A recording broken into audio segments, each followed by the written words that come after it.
En esta nueva clase de Economía Política 2 para segundo año, lo que vamos a ver es aquello que definimos como balanza de pagos y qué motiva un desequilibrio en la balanza de pagos. Bien, para ello primero vamos a dar una definición, ¿no? ¿A qué llamamos balanza de pagos?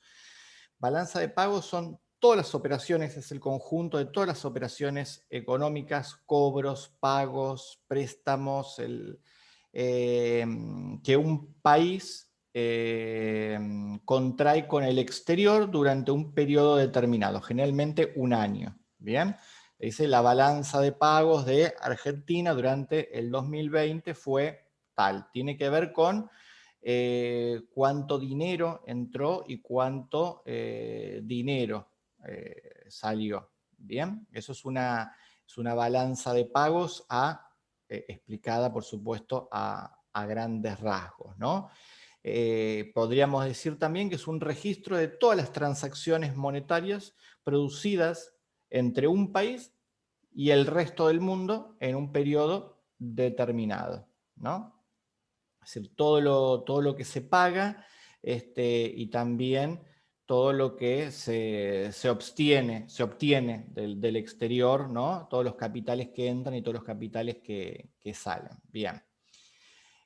No es muy difícil darse cuenta cuando tenemos este cúmulo de dinero del que hablamos en una balanza de pagos, que para que un país funcione adecuadamente tiene que ser más el dinero que entra que el dinero que sale.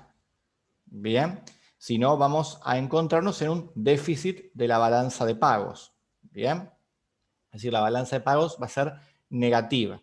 Va a ser negativa cuando sea más el dinero que salga que el dinero que entra. Bien, como si se tratara en este caso de una economía doméstica, ¿no? ¿Sí? Nosotros en la casa entran, vamos a decir, 2 sueldos, y esos 2 sueldos suman 100.000 pesos, pero el mantenimiento de la casa, los gastos que tiene la casa, son de 200.000 pesos por mes, y evidentemente estamos en un déficit. Bien, nos están faltando todos los meses 100.000 pesos y vamos a entrar en deudas o vamos a tener que pedir un préstamo y después vamos a tener que pagar pagar esos préstamos, pagar los intereses de esos préstamos contraídos, y nos podemos meter en más líos y vamos a tener que encontrar la forma o para gastar menos o para que entre más dinero. Bien, empezar a trabajar más o cambiar de trabajo, pero seguiremos siempre estando en un déficit cuando es más dinero el que sale que el que entra. Bueno, lo mismo pasa con un país, ¿no? Se encuentra en esa situación y hablamos de déficit en la balanza de pagos. Hablamos de superávit en la balanza de pagos, superávit, cuando es al revés, cuando sobra de alguna manera, vamos a decir, el dinero, ¿bien? Donde nosotros tenemos gastos internos por 50.000 pesos, pero están entrando 70.000, 80.000. Entonces hay 20, 30.000 pesos de más con los que no contábamos. Son situaciones que no suelen suceder, evidentemente. Y eso es un superávit. Bien, estamos teniendo más dinero que el que necesitábamos. Bueno, ¿qué hacemos con ese dinero? Bueno, una familia puede invertir, puede ahorrar, bien, puede gastarla en algo particular en lo que desee, o puede ahorrarla pensando en que quizás el mes que viene no va a haber ese superávit y va a necesitar ese dinero.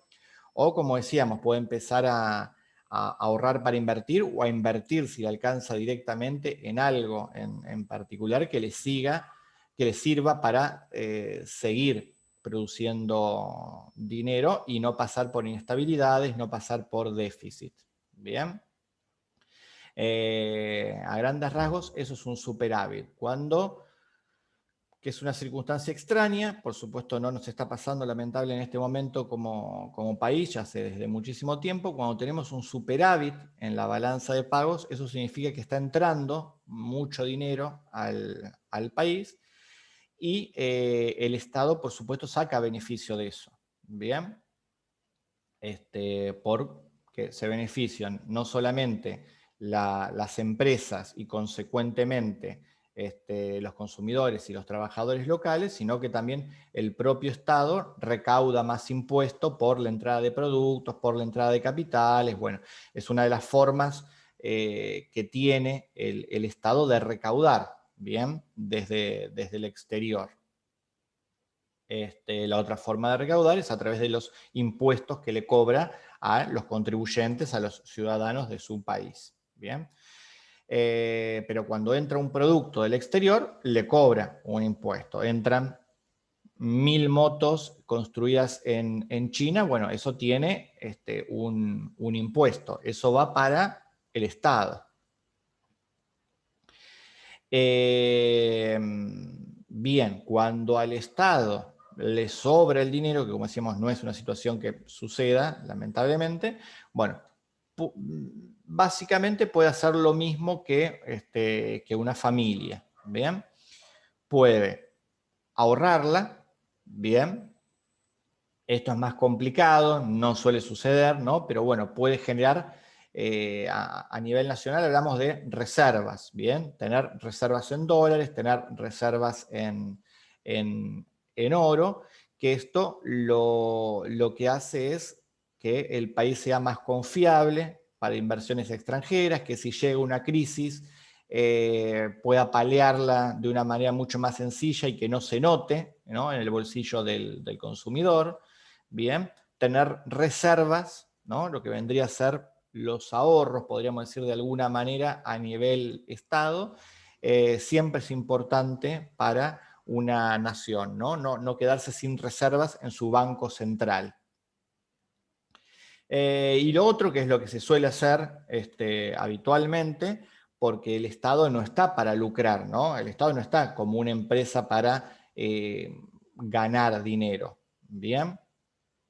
este, la balanza de pagos debería estar en cero y el superávit, este dinero extra con el que no se contaba, debe ser utilizado para mejorar la sociedad, ¿bien? Para mejorar las necesidades, para solventar las necesidades de la comunidad. Entonces, con ese dinero extra se mejoran las calles, se mejoran las rutas, se construyen más vías férreas, se construyen aeropuertos, se promociona el comercio, se incentiva a las pequeñas y medianas empresas nacionales, se aumentan los sueldos, se invierte en educación, se invierte en salud, se invierte en transporte público. Bueno, eso se puede dar cuando hay superávit, ¿bien? O cuando las cuentas están justitas, ¿no? Vamos a decir en cero, no hay ni déficit ni hay superávit, entonces uno puede cumplir con las expectativas que tiene, ¿bien? No estar en deuda ni con su propia ciudadanía, ni mucho menos con el exterior, ¿bien? Lamentable, esa situación de equilibrio en la balanza de pagos es muy difícil, muchísimo más difícil el superávit, y el déficit, es decir, la ausencia de dinero para poder hacer todo lo que hay que hacer, es la situación más común. No me refiero solamente a Argentina, me refiero a nivel global incluso. Bueno. Básicamente allí hemos hablado de lo que es una balanza de pagos y hemos hablado de cuando hay superávit y cuando hay déficit en esta balanza. Bien, tenemos que entender la balanza de pagos, ya les digo, como todas las transacciones que realiza el país con el resto del mundo, ¿no? Toda la entrada y toda la salida de capitales y los millones y millones que esto genera, ¿bien? Pero que si bien para nosotros como consumidores son cantidades de dinero extraordinarias, para lo que es un Estado a veces es muy poco y muy pocas veces alcanza para todo lo que necesita un país. Y ahora lo que vamos a analizar es por qué se ocasionan esos desequilibrios, ¿no? ¿Por qué entra menos dinero y sale más, ¿no? Y generando esto un déficit que obviamente genera pobreza, que genera desempleo, que genera baja en el consumo, que genera el cierre de empresas, bueno, todo lo que ya sabemos, ¿no? Termina generando una crisis económica, ¿bien? Un fuerte desequilibrio negativo, un fuerte déficit en nuestra balanza de pagos estatal. Vamos a ver simplemente algunas causas generales, ¿no? o muy básicas que generan esto, ¿no? Que generan el empobrecimiento de un país o este desequilibrio, ¿no? Para hablar en términos más exactos y que tengan que ver con la disciplina que estamos estudiando. Generalmente se habla de una crisis económica capitalista en general que sufre el mundo, una crisis financiera que es producto del propio capitalismo, ¿no? del propio sistema que hoy opera en el mundo entero. Nosotros hablamos de economía capitalista, de economías socialistas ya en primer año, las iremos repasando luego si tenemos tiempo, pero hoy el sistema capitalista es aquel que rige en términos generales al mundo, y muchos creen que ese capitalismo necesita, sí o sí para su mantenimiento, que existan sectores que son explotados y sectores que viven en la pobreza para alimentar otros sectores que viven en condiciones adecuadas, ¿no? Y cuando hablamos de sectores, hablamos de clases sociales y también hablamos de países, ¿no? Por eso hablamos de países ricos que se alimentan de países pobres. Bueno, son teorías, son visiones, ¿no? Conocer en profundidad la economía lo que nos permite es desarrollar nuestra propia opinión sobre esto, es decir, no tiene que ver con esto, o tiene que ver en algunos casos, pero una de las teorías es esa, ¿no? Que es el propio sistema económico genera desigualdad y genera países ricos y países que van a estar constantemente sufriendo las consecuencias de un déficit en su balanza. ¿Bien? El desarrollo del mundo es desigual. ¿Bien? Como le decía, en muchos casos se le echa la culpa de esto al propio sistema capitalista, pero también se puede culpar a que ciertos centros de poder, grandes empresas o naciones muy poderosas, más allá del sistema, lo que hacen es que se siga promoviendo esa desigualdad en el mundo, ¿no? Y que el crecimiento económico se dé en algunos países a costa de que se retrase o se estanque directamente el crecimiento de otros países y que la brecha sea cada vez más grande. Bien, de que cada vez haya más ricos y cada vez haya más pobres. Bien. Entonces, bueno, para muchos, más allá de un sistema que se alimenta de las desigualdades, según la opinión de algunos economistas, también hay países eh, que trabajan de esta manera, ¿no? Que apoyan sus economías en retrasar la economía de otros países, aprovechar las debilidades económicas de esos países para nutrirse así y para seguir desarrollando las propias, ¿no? Sin que se logre una expansión económica pareja, equitativa, ¿no? Con la misma con la misma cantidad de oportunidades, ¿no? para todos. ¿Bien? Otro de los motivos que genera estos desequilibrios tiene que ver con la gran capacidad productiva de los países más desarrollados, ¿no? Sobre todo los más industrializados, como China, Estados Unidos, los miembros de la Unión Europea, en algunos casos Rusia. que hacen que haya un predominio monopólico de las empresas. ¿Bien? Lo que hace que para ellos sea más fácil financiar sus costos,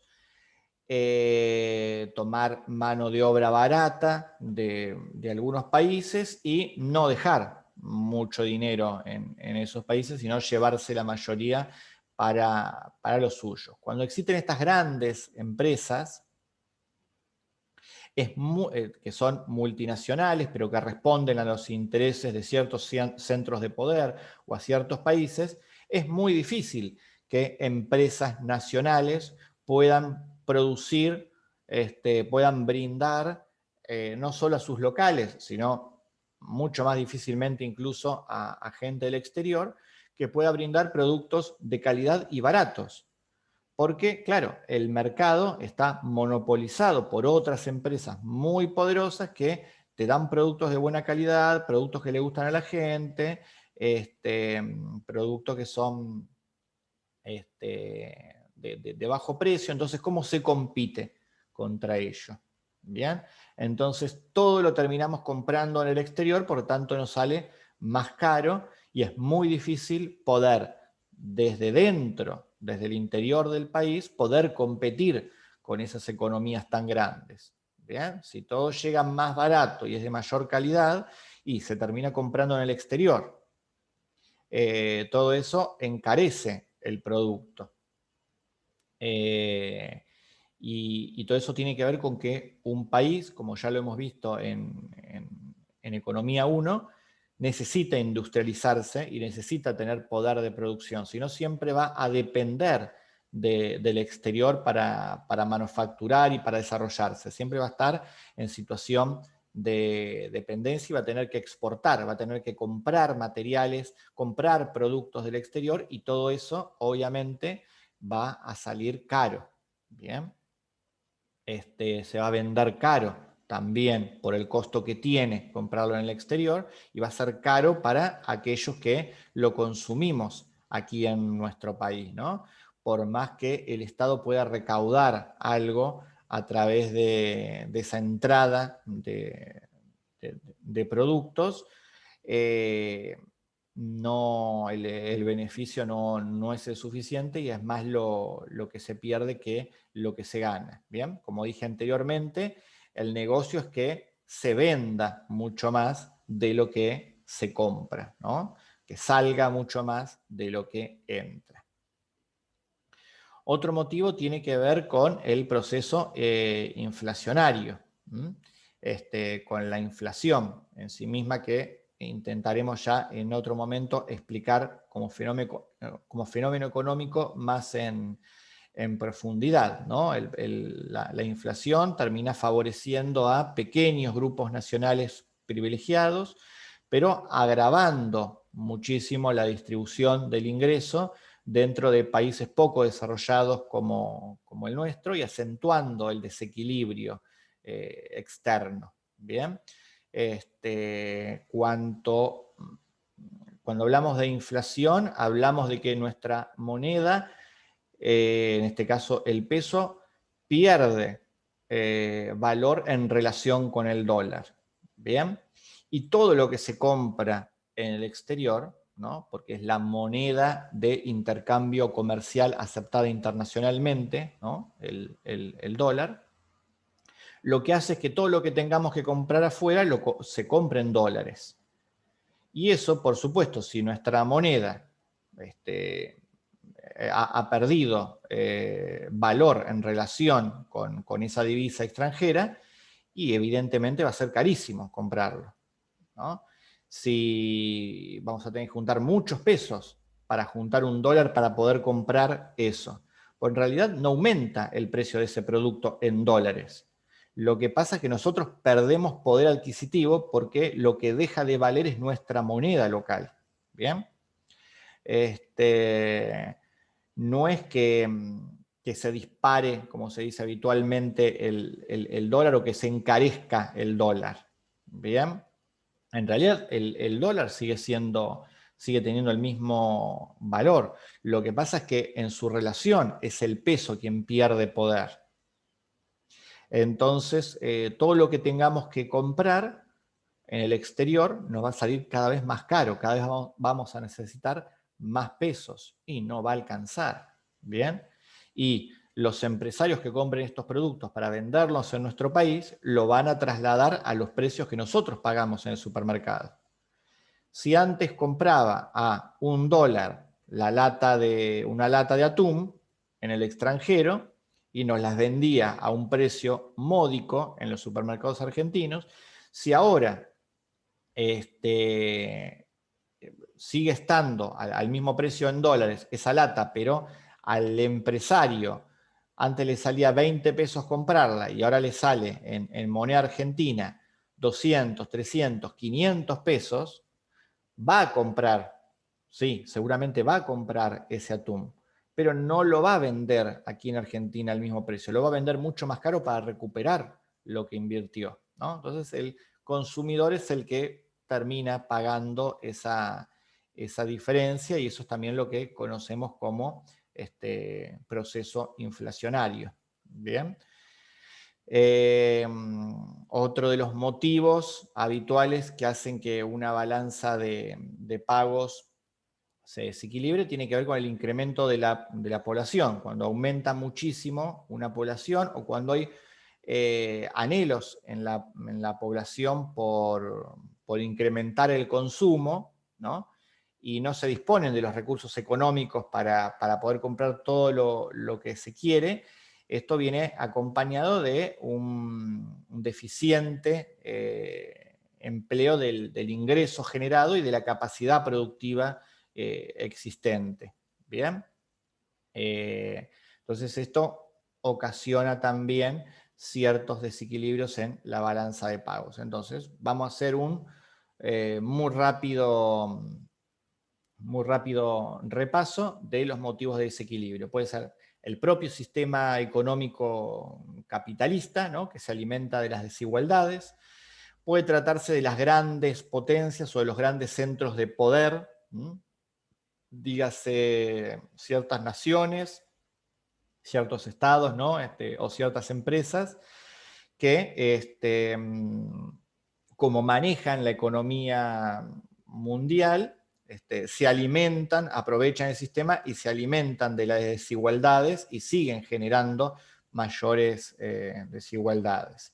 Otro motivo puede ser el monopolio de ciertas empresas que hace que las empresas nacionales no puedan competir contra esos gigantes del exterior y que terminen cayendo ante ellas y que lo que consumamos tenga que traerse del exterior y eso encarece todo absolutamente y eso genera desequilibrios en la balanza de pagos porque, como dijimos, ¿no? Hay que tratar de comprar lo menos posible en el extranjero y de vender lo más posible al extranjero.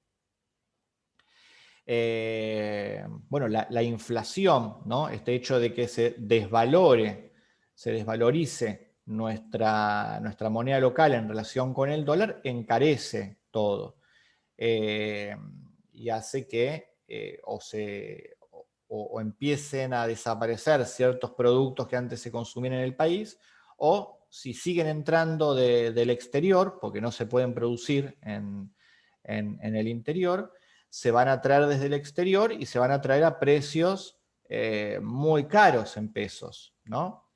Precisamente porque hay una desvalorización de nuestra moneda. Entonces todo eso pasa a los consumidores y eso provoca empobrecimiento, provoca que aumente la inflación, bueno, puede llegar a provocar muchísimos otros problemas derivados de carácter económico y que también repercuten en la balanza de pagos, porque, insisto, ¿no? Es más lo que se compra que lo que se puede producir aquí, precisamente porque una economía debilitada no está en condiciones de desarrollar empresas fuertes y competitivas, ¿no? Todo tiene que ver con todo. Y bueno, después también puede llegar a tener que ver el desequilibrio con el incremento de la población, con que esa población consuma más, ¿no? Incremente su consumo, pero al no estar disponibles esos productos en el interior, se empieza a comprar en el extranjero,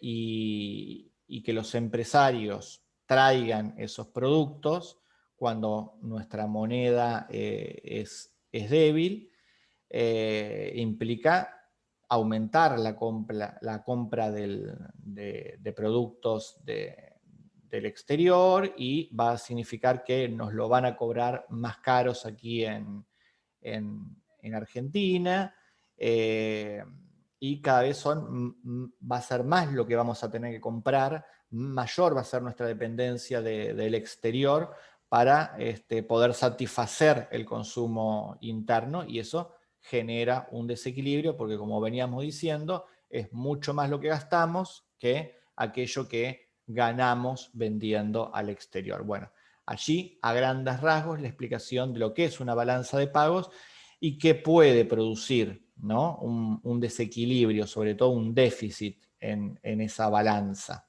¿Bien?